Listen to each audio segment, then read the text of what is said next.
This Guy's Garage. Like and subscribe.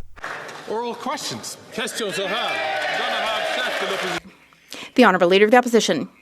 Paralyzed, unable to work on the problem of doubling housing costs or 2 million people at the food bank because the government is refusing to respect your ruling to turn over evidence in the criminal investigation of the latest Liberal scandal. At issue is that Liberal appointees directed $400 million to companies they own involving 184 conflicts of interest, according to the Auditor General. Why is the Prime Minister breaking your ruling to cover up criminal evidence in the latest Liberal scandal? The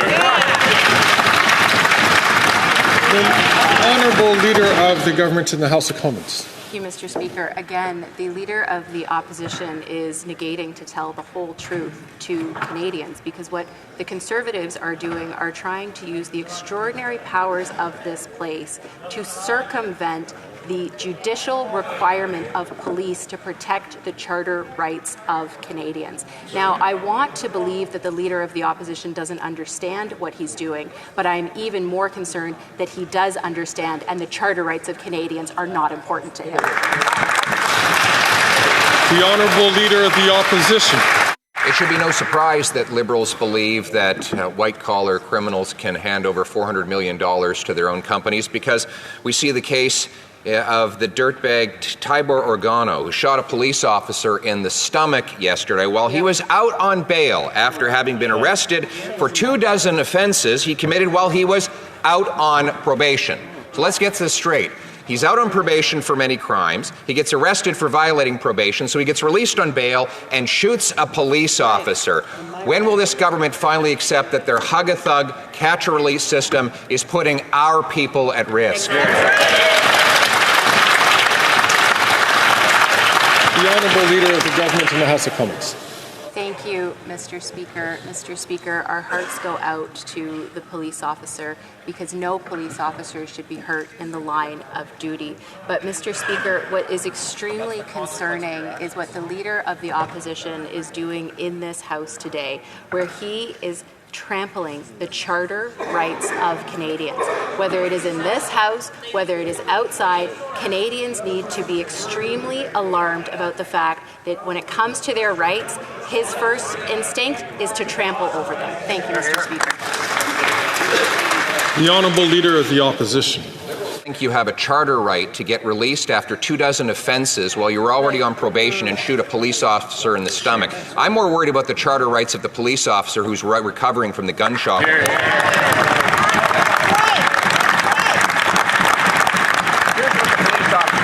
what the police officer said. Almost everyone we arrest is out on bail. No one stays in jail where they belong. The city and the feds just don't care. It just doesn't bother them. It doesn't matter how many die and if a cop gets shot. That's right. What's wrong with you people?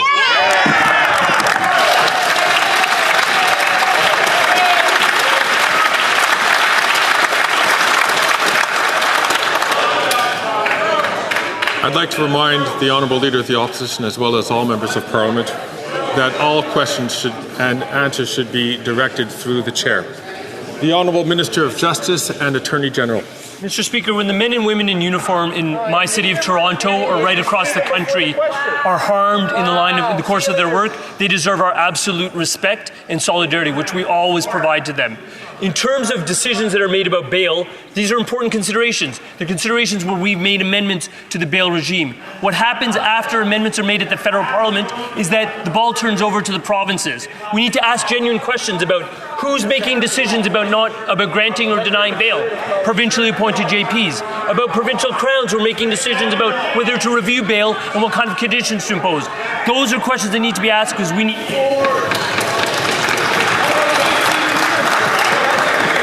The Honourable Member from Brantford Brant, please, will not take the floor until he is recognised.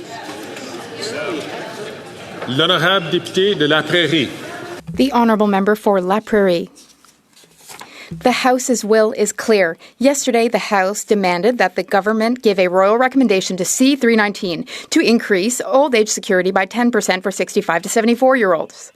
This is the only permanent solution to put an end to having two classes of seniors. So the Liberals have a choice.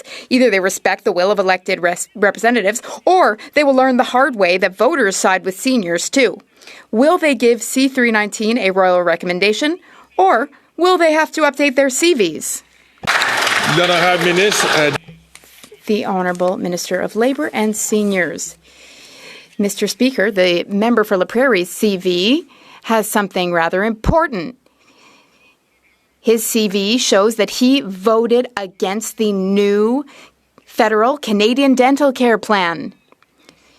6,900 people from his riding are signed up for the Canadian dental care plan, Mr. Speaker. The whole Bloc Québécois, every time we put forward measures to help Quebec's seniors, the Bloc Québécois votes against them, Mr. Speaker. The honourable member from Wellington, Halton Hills. Mr. Speaker, the bad news keeps rolling in from credible financial experts. This week's Economist, quote, were Canada's 10 provinces and 3 territories an American state, they would have gone from being slightly richer than Montana, America's 9th poorest state, to being a bit worse off than Alabama, the 4th poorest. Alabama. To fix a problem, one has to admit that it exists. Will the government admit that under its policies, Canada is now poorer than Alabama, America's 4th poorest state?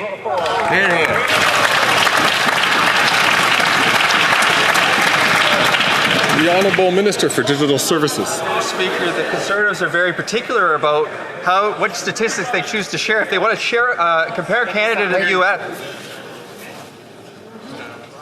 The Honourable Minister from Digital Services can start again from the top. Mr. Speaker, the Conservatives are very careful about the statistics they choose to share. If they want to compare us to the United States, we might start with health care or dental care or farmer care or child care. But if they want to focus on the economy, they might focus on the fact that we have a lower deficit, that we have lower debt servicing costs, that we pay a lower interest rates than America does, that we have higher forecast economic growth. The unfortunate thing is because of the dangerous promises of the Leader of the Opposition, they don't want Canadians to hear about that, which is why they're promising to cancel the CBC. The Honourable Member from Wellington. That's awesome. The Honourable Member from Wellington, Halton Hills.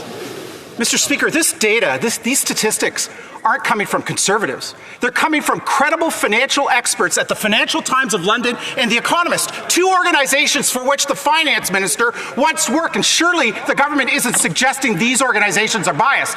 Again, to fix a problem, one has to admit that it exists. Will the government admit that under its spending, its budgets, its plans, Canada is now poorer than Alabama, America's 4th poorest state?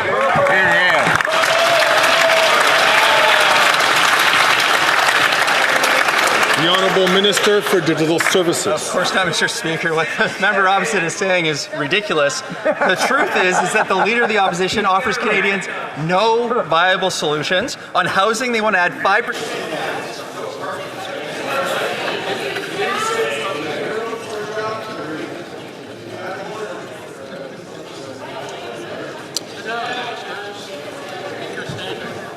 Sit down, the Speaker's going to talk. The Honourable Minister for Digital Services from the top, please. Well, thank you, Mr. Speaker. They don't want to hear this information. The truth is the Leader of the Opposition offers no solutions for Canadians. On housing, he wants to add 5% tax on apartment construction. On affordability, doesn't support dental care, doesn't support pharmacare, doesn't support child care. He doesn't support the tax cuts that we gave for the middle class, doesn't support the tax cuts we gave for small business, and worst of all, is he doesn't want anybody to hear about this, which is why he wants to cancel the CBC and take that away from Canadians as well.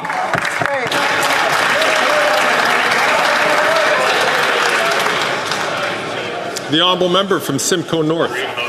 Mr. Speaker, the Financial Times wrote 1 year ago, if current trends continue, Canadian living standards would continue to decline. It's been a year and it's gotten worse. This week, The Economist said that Canada is now poorer than Alabama. Will any minister over there admit that Canadian living standards are in decline? The Honourable...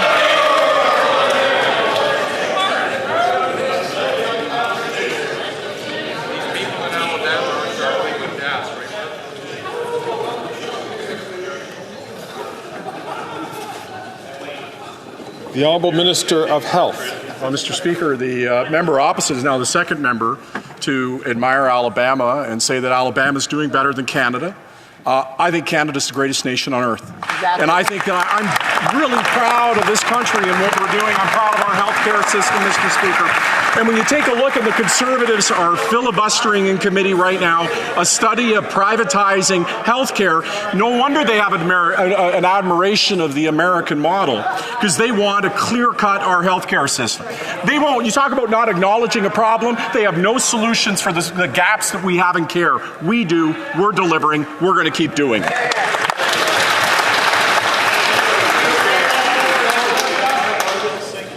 The Honourable Member from Simcoe North. Mr. Speaker, that minister wants Canadians to believe that they've never had it so good. But here's what Canadians are actually experiencing: the worst housing inflation, the worst mortgage debt, the worst consumer debt in the G7. Income per person today is lower than it was 10 years ago. And now the OECD says Canada real GDP growth will be last among its member nations until 2060. So will they finally admit that under their leadership, Canadian living standards are declining?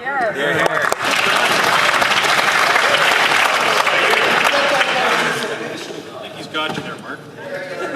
The Honourable Minister of Health. Mr. Speaker, nobody is denying that in every corner of the globe that there are challenges and that you can cherry pick statistics here or there. But the question is, what do you do as a country to meet the challenging moments you're in? The Conservatives' answer is to provide a slogan and no plan. I just invite people to pull back the curtain like the Wizard of Oz and just see what's back there. Not a thing. Not a single thing. In difference and in contrast, we have a plan. Since last I spoke in this House, we've gained 50,000 people in dental care. That's 800,000 people getting care on something they won't even admit exists. This is about doing hard work and doing the right thing, Mr. Speaker.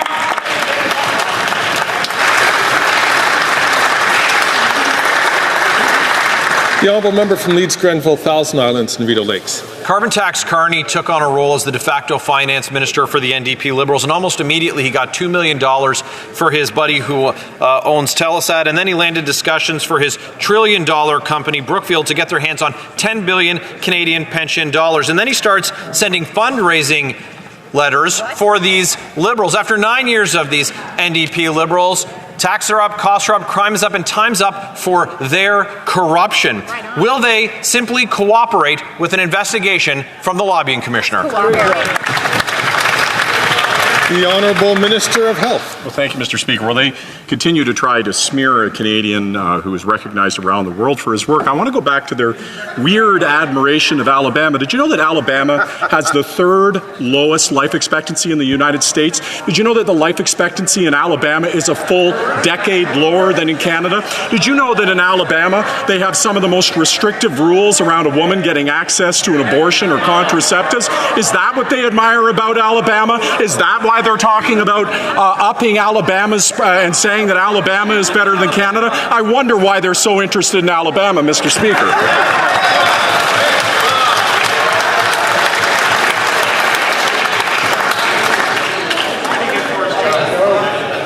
The Honourable Member from Leeds, Grenville, Thousand Islands and Rideau Lakes. Well, I know we've been hearing about unhinged responses today, and there's one. You can check the answer. There was nothing about Alabama in here, but you could see that from noted Liberal strategist and commentator Trevor Tombe, who did make that comparison. But when we are making comparisons, you can make many to banana republics and the corruption under this NDP Liberal government, with the Prime Minister twice found guilty himself of breaking ethics laws. This government is absolutely out of touch after 9 years. And now they've put in Mark Conflict of Interest Carney in charge of their economic policy. Why can't we just have a carbon tax election?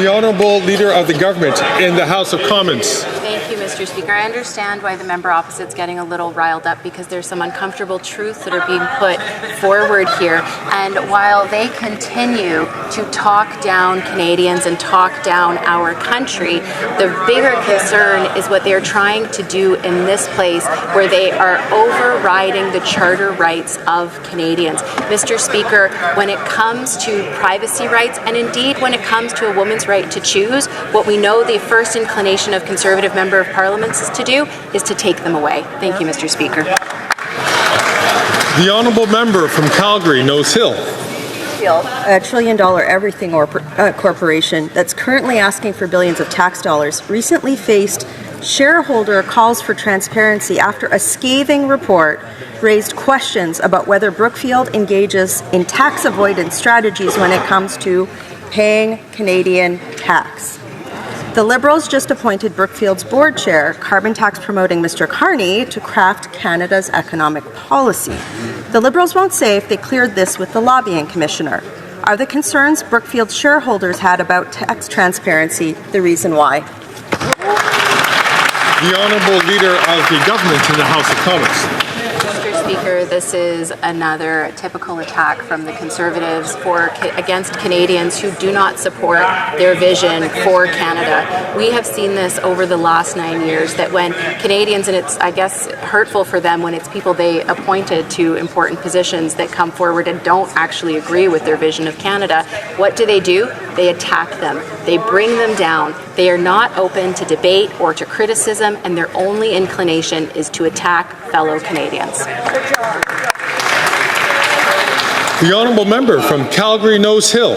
This is, Mr. Speaker, as another typical Liberal scandal. The Conflict of Interest Act prohibits ministers from furthering interests of their friends, which is why the Act requires ministers to declare close friendships with people who lobby. The Finance Minister has frequently mentioned her close personal friendship with the chair of Brookfield, and who now holds a senior Liberal economic advisory position. In describing her relationship with the carbon tax promoting Mr. Carney, the minister said things like, "Truly, Mark is a personal friend of mine, very long-standing. I speak with Mark often, and he's the godfather of my son." Has the minister declared her friendship with the world's...